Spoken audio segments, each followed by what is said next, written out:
Il y a 10 ans, la Chine était finalement intégrée à l'Organisation mondiale du commerce après plus de 10 ans de négociations.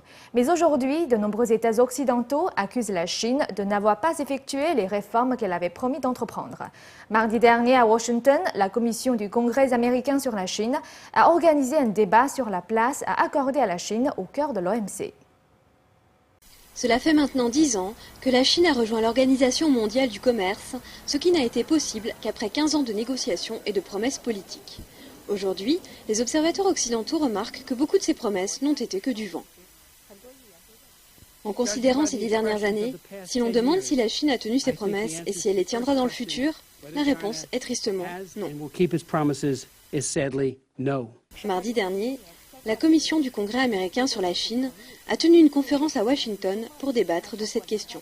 Le Bureau des représentants du commerce américain a noté dans son rapport que le régime chinois avait changé plusieurs fois de politique au cours des 5 premières années de son adhésion à l'OMC. À partir de 2006, la Chine a commencé à s'éloigner des réformes de marché qu'elle avait promis. Ces réformes devaient se faire sur la base des principes de l'OMC, de l'accès au marché, de la non-discrimination et de la transparence. Selon les spécialistes occidentaux présents à l'audience, cette attitude a endommagé l'économie des États-Unis ainsi que celle d'autres pays.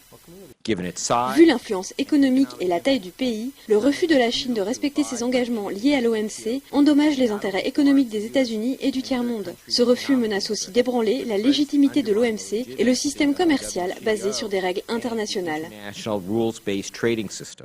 Wei Jingsheng, un militant chinois pour la démocratie vivant aujourd'hui aux États-Unis, explique les difficultés d'appliquer les règles de l'OMC en Chine. La loi chinoise est considérée comme un outil dans les mains des responsables du parti. Ces responsables du parti ont recours à la loi uniquement lorsque cette loi leur est favorable. Il n'y a donc aucun moyen pour l'OMC de contrôler l'attitude économique du régime chinois. Chris Smith, membre du Congrès américain, considère les droits de l'homme comme une question clé. Si on n'insiste pas sur les droits de l'homme, y compris les droits du travail, c'est peine perdue. Nous permettons à une dictature de signer des accords en promettant de suivre les règles. Si la Chine ne respecte pas les règles, comment pouvons-nous les faire respecter ?